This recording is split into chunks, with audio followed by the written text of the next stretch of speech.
माता की फोड़ो फोड़ो फोड़ो फोड़ो फोड़ो। टमाटर फोड़ा तो बनेगा। फोड़ दे। भारत माता की वंदे वंदे भारत माता की हमारी मांगे पूरी करो, हमारी मांगे पूरी करो। नारियल फोड़ बंद करो, बंद करो, बंद करो। नारियल फोड़ना बंद करो, बंद करो, बंद करो। हमारी मांगे पूरी करो, हमारी मांगे पूरी करो। भारत माता की व्यापारी एकता जिंदाबाद, मजदूर व्यापारी एकता जिंदाबाद। नमस्कार, आप देख रहे हैं इंडिया दैनिक न्यूज। मैं संजय कौशिक। जैसे कि पिछले काफी समय पहले यहाँ पर जो खोखा व्यापारी थे उनको सरकार ने बेघर करने का काम किया, बेरोजगार करने का काम किया। उसी सरकार ने जो सरकार ये कहती है कि हम दे रहे हैं हर घर रोजगार, घर घर रोजगार। आज महेंद्रगढ़ के हालात ये हैं। मैं अपने साथी से कहूँगा एक बार पीछे की तरफ घुमाकर दिखाए कि यही वो जगह है जहाँ पर जो खोखा व्यापारी थे उनकी दुकानें लगी हुई थी, उनके व्यापारिक प्रतिष्ठान लगे हुए थे। आज वही जगह फिर से कैप्चर कर ली गई है। तो आखिर क्यों इन खोखा व्यापारियों को उजाड़ा गया, क्यों इनके पेट पर लात मारी गई, क्यों छीना गया इनका रोजगार? आज फिर से हम मौजूद हैं उसी जगह पर, रेलवे रोड पर, जहाँ पर दुकानें तोड़ी गई थी। जो दुकानदार है जिनको बेघर, बेरोजगार और पेट पर लात मारने का काम इस सरकार ने किया, उसी जगह पर हम मौजूद हैं। लोगों से बातचीत करते हैं, जानते हैं कि आज क्या खास है, क्यों इकट्ठा होना पड़ा है। और सबसे मजे की बात यह है कि हालिया और पूर्व विधायक दोनों मजे ले रहे हैं। इन व्यापारियों की, खोखा व्यापारी जो थे, दुकानदार थे, इनकी किसी को चिंता नहीं है। सभी राजनीतिक गोटियां देखने के लिए लगे हुए हैं। जो बात हमें कहनी है, वो कहकर रहेंगे। वो चाहे किसी राजनेता को बुरी लगे, भली लगे, उससे हमें कोई सरोकार नहीं है। लेकिन सच बात यही है कि दोनों राजनेता मजे लेने लगे हुए हैं। परेशान है, जगह जगह किसी कोने में पड़ा हुआ है तो कोई किसी कोने में पड़ा हुआ है। चलिए लोगों से बातचीत कर लेते हैं, जान लेते हैं कि क्या कहना है।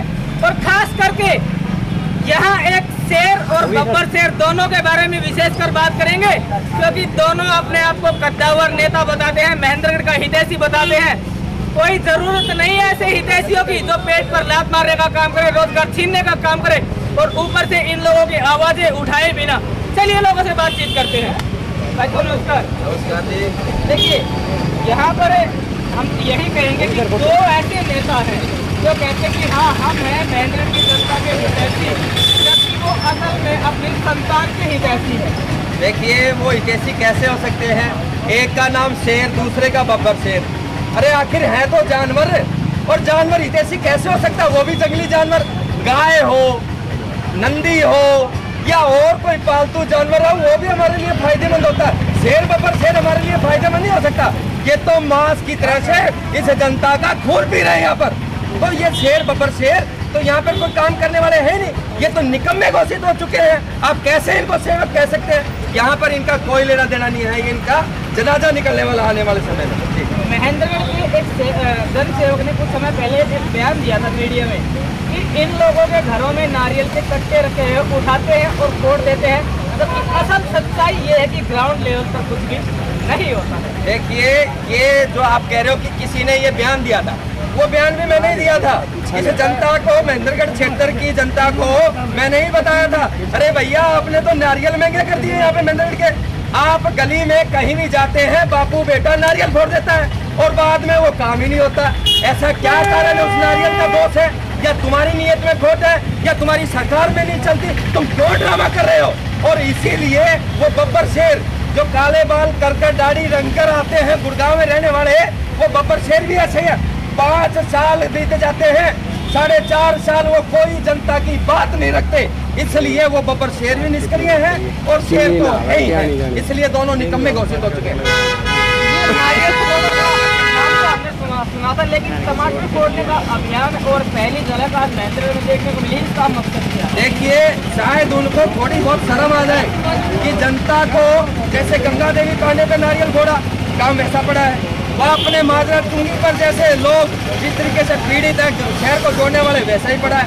हर चौक चौराहे पर नारियल फोड़ने वालों को ये सबक सिखाने के लिए आज हमने टमाटर फोड़े हैं। खोखे व्यापारी जो पीड़ित है, आम जनता है, उन्होंने ये टमाटर फोड़ के दिखाए हैं। अरे भले आदमियों, तुम जादूगरी नोटंकी करने वाले, अब तुम्हारे जैसे हम भी हो गए हैं।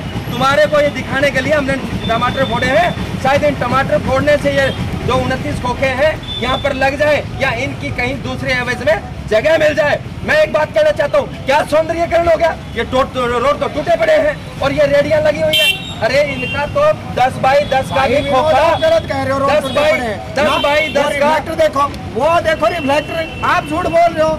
ये रिफ्लेक्टर देखो 2 करोड़ रुपए का, भाई जो नहीं दिखा संजय आइए। तो जिस तरीके से ये रोड बयान कर रहे हैं विकास का और सौंदर्यीकरण का, तो मैं कहना चाहता हूँ 10 बाई 10 का खोखा कोई ऐतराज नहीं कर रहा था। लेकिन ये जो रेडियां लगी हुई हैं, ये जो दूसरे जूस की दुकानें लगी हैं, ये बंगाल से आया हुआ है, कोई बिहार से आया, कोई MP से आया, वो कमीशन दे रहा है यहाँ पर अधिकारियों को, इन नेताओं को। उनकी व्यवस्था तो बढ़ गई, लेकिन जो महेंद्र के स्वयं के लोग हैं उनको उजाड़ दिया गया। तो इससे आप जान सकते हो कि महेंद्र के लोगों का किस कदर खून चूसा जा रहा है, कैसे शोषण किया जा रहा है इनके द्वारा। जी चलिए, यही वो तमाम लोग हैं जिनको हरियाणा सरकार के इशारे पर महेंद्र के प्रशासन के द्वारा बेरोजगार कर दिया गया था। इनकी दुकानें तहस नहस कर दी गई थी। बावजूद इसके राजनीतिक रोटियां तो सेकी गई। मैं सभी दलों के नेता को कह रहा हूँ, किसी पार्टी विशेष के नेता को टारगेट नहीं कर रहा हूँ, चाहे वो इनेलो के जिला अध्यक्ष रहे हो। सामने आ गए थे, कहा था कि बुलडोजर पर बैठ गए थे। आज कहाँ हैं इनेलो के वो जिला अध्यक्ष? आज कहाँ हैं महेंद्रगढ़ के विधायक? कहाँ है पूर्व शिक्षा मंत्री और पूर्व महेंद्रगढ़ से पूर्व विधायक रामविलास शर्मा जी? क्यों इन खोखा व्यापारियों की सुनवाई नहीं की जा रही है? आखिर कब तक ये लोग ऐसे ही परेशान होते रहेंगे, ऐसे ही बेरोजगारी के लिए दर दर भटकते रहेंगे? देखिए, मैं आपसे के माध्यम से, आपका चैनल बहुत फॉलोवर हैं लोग, और बहुत आप कड़ा सवाल भी पूछते हैं। जिस तरह के लोग कहते हैं विनोद पाली इस क्षेत्र का क्रांतिकारी नेता है। अरे भाई, मैं नेता नहीं हूँ, मैं पीड़ित हूँ। आपका 148 भी हमने रोड़ा घाला, हमने मुकदमे लगवाए, हमने क्या नाम है अरेस्ट हुए, तब जाके वो आपका रोड बनता है। सैकड़ों जाने चल गई, जान माल करोड़ों रुपए का नुकसान हुआ तब होता है। इसी तरीके से आप इन शेर और बब्बर शेरों से पूछ लें कि आपने 45 साल में 45 काम ही गिना दे, हम उनका साथ देंगे। लेकिन उनके तो 5 काम भी नहीं है भैया। ये लोगों ने खून चूसा है, यहाँ के विकास को बेचा है, दोनों माँ ठग है। और तीसरे एक पैसा आए हैं, इम्पोर्ट किए कुछ लोगों ने। वो कहते हैं मैं तो सिस्टम का जानने वाला हूँ, सिस्टम से सारे काम करा दूंगा। अरे भैया, आपके घर परिवार में सिस्टम वाले बहुत लोग हैं, सिस्टम से कराओ ना। लेकिन वो भी कहीं दिखाई नहीं देंगे। सूट बूट बाबूजी, सूट बूट के अंदर टाई कोट पैंट वाले बाबूजी आते जरूर है, 5 मिनट में हाय हेलो करके वो भी रफा दफा हो जाते हैं। लेकिन इसलिए जनता आज अपने हाल पर स्वयं छोड़ करके रखी हुई है, इसलिए लोग पीड़ित है, परेशान है। महेंद्रगढ़ का क्षेत्र इसलिए पिछड़ा है और आम जनमानस यहाँ का दुखी है। लेकिन आपके चैनल और सोशल मीडिया के माध्यम से आम जनता आप देख रही है, इनका जनाजा निकलने वाला जरूर आपकी बात थी। सबसे मुख्य बात यहाँ पर एक इम्पोर्टेड लीडर ही कहेंगे हम, क्योंकि आज तक उस इम्पोर्टेड लीडर ने महेंद्रगढ़ के हक के लिए कभी आवाज नहीं उठाई। कभी भी महेंद्रगढ़ के लिए वो इम्पोर्टेड लीडर खड़े नहीं हुए। चाहे वो जिला मुख्यालय की बात हो, चाहे महेंद्रगढ़ के विकास की बात हो, यहाँ की जनता ने मुकदमे लगवाए, महेंद्रगढ़ के संघर्ष की लड़ाई लड़ी। लेकिन वो इम्पोर्टेड लीडर सिर्फ अपने कार्यक्रम करते हैं, गाँव में जनता को लुभाने का काम करते हैं, लेकिन कभी भी जनता के हकों के लिए खड़े नहीं होते। आप सभी जानते हैं, उस इम्पोर्टेड लीडर का नाम मैं नहीं लेना चाहूँगा क्योंकि भाई साहब ने क्लियर कर दिया है। दुकानदार हमारे साथ मौजूद, उनसे भी बातचीत कर लेते हैं। भाई साहब नमस्कार। भाई नमस्कार संजय। ये भाई साहब इंटरनेट कैफे चला रहे थे यहाँ पर, टेक्नोलॉजी के दौर में लोगों का जरिया बने हुए थे, लोगों को टेक्नोलॉजी से जोड़ रहे थे। इनकी भी दुकान यही थी, बेरोजगार कर दिया गया, बेघर कर दिया गया। अब पता नहीं कहाँ इनकी दुकान है, कैसे इनका रोजगार चल रहा है, चलिए बातचीत करते हैं। जी भाई, क्या कहना चाहोगे विशेषकर इम्पोर्टेड लीडर के बारे में? इम्पोर्टेड लीडर के बारे में आपने पहला सवाल पूछा है, तो उसके बारे में मैं बताऊंगा। अभी आज से 1 साल पहले 31 तारीख को हमारी दुकानें तोड़ी गई यहाँ पर प्रशासन के द्वारा। अब राजनीति को एक बार 2 मिनट के लिए परे करते हैं हम। प्रशासन के द्वारा हमारी दुकानें तोड़ी गई। उस समय प्रशासक SDM दिनेश कुमार जी थे, नगर पालिका के चुनाव हुए थे। अब जो इम्पोर्टेड वाली जो बात आती है वो कनेक्टिविटी ये है, उनकी टैगलाइन एक, उनकी और उनके अंधभक्तों की, सिस्टम को जानने वाला ही सिस्टम बदल सकता है। लेकिन बदल नहीं, मैं इसका उदाहरण देता हूँ, सिस्टम को बदलने वाला ही सिस्टम को जान सकता है। अरे भैया दूसरी बात समझो यार भाई, सिस्टम को जानने वाला ही सिस्टम को कैसे लूटना है वो जानता है, एक्सपीरियंस बोलता है इस चीज का। महेंद्रगढ़ के अखबारों ने आज वो जो प्रशासक थे एसडीएम साहब, वो जाने के बाद में महेंद्रगढ़ के अखबारों ने, प्रिंट मीडिया ने एक अखबार में वो दी कटिंग, महेंद्रगढ़ के पूर्व एसडीएम पर भ्रष्टाचार के आरोप, एडीसी को सौंपी जांच। ठीक है, ये डेट मुझे पता नहीं कब की है, लेकिन मेरे पास सेव है। इसमें एक बात बताओ भाई साहब, महेंद्रगढ़ के एसडीएम ने हमारी दुकानें तोड़वाई, हम तो उन्हीं को दोष देंगे। उस वक्त मालिक वो थे, हमें क्या मतलब राजनीति से, किसने दी किसने नहीं दी, ये तो अनपढ़ है। अरे आप तो पढ़े लिखे हो, आप तो पढ़ लिख के नौकरी ज्वाइन कर रखी है, एक एसडीएम बने हो, जिले के मालिक हो आपने अपनी इच्छा से, अपनी सद्बुद्धि से काम क्यों नहीं लिया कि अरे 30 परिवारों की, मैं गरीब परिवारों की बदुआ ना लूं, या दुकानें तोड़नी थी, सरकार का प्रेशर था, तो उससे समय से पहले हमें कहीं ना कहीं स्थापित किया हो। आज जो नगर पालिका हरियाणा सरकार महेंद्रगढ़ के बब्बर शेर और टाइगर ये कहते हैं कि हम तुम्हें दुकानें दिलवाएंगे, वो आज हमारे खोखे क्यों नहीं रखवा देते? कॉम्प्लेक्स ना बने 10 साल भी, तब तक क्या ये बालक ऐसे मरते रहेंगे? इनके बच्चे परिवार वाले रोजी नहीं उनकी चल रही, खाना उनको मिल नहीं रहा। एक भाई का बच्चा एक्सपायर हो गया 13 साल का, सिर्फ रुपए के अभाव के कारण। काम की बात ये, अब इस मुद्दे पर आते हैं। एडीसी साहब, और उन्होंने स्टेटमेंट दिया था कि मैं अभी नई आई हूँ, इसकी जांच कर रही हूँ। भाई हमारी जनता को पहले तो 1 साल तक ये हो गया, जवाब ये दिया जाए कि हमारी जनता को लूटने वाले आदमी के खिलाफ आपने क्या किया। हम 30 नहीं है, 30,000 है महेंद्रगढ़ के। ये रोड की हालत आपके सामने दिखा दी, 2 करोड़ का रोड था माजरा चौक है, तुलाराम चौक से लेकर रेलवे रोड 2 करोड़ रुपए का। रोड पे इन्होंने रिफ्लेक्टर लगाए जैसे चंडीगढ़ के रोड हो। ठीक है, हमारी प्रशासन से एक ही मांग है, हमारी दुकानें तोड़ दी तो हमारी दुकानों को वापिस खोखों को तो रखवाओ, हमारा गुजारा बसारा चल जाए। तब तक आपका कॉम्प्लेक्स बनाओ, उससे उस तक टाइम तक तो हमारी दुकानें खोके रखवा दो। ये गरीब जनता है, आपको दुआ देगी। हम ये कहते हैं कि महेंद्रगढ़ को और बाकी तरीकों से आपको लूट के खा जाओ, लेकिन हमें हमारी दुकानें दे दो। पहले भी हालात बहुत है कि कुछ लोग रोजगार कर रहे थे, जगह आज भी ऐसी की ऐसी जगह है। अब यहाँ पर कौन सा ताजमहल बनवा दिया भाई?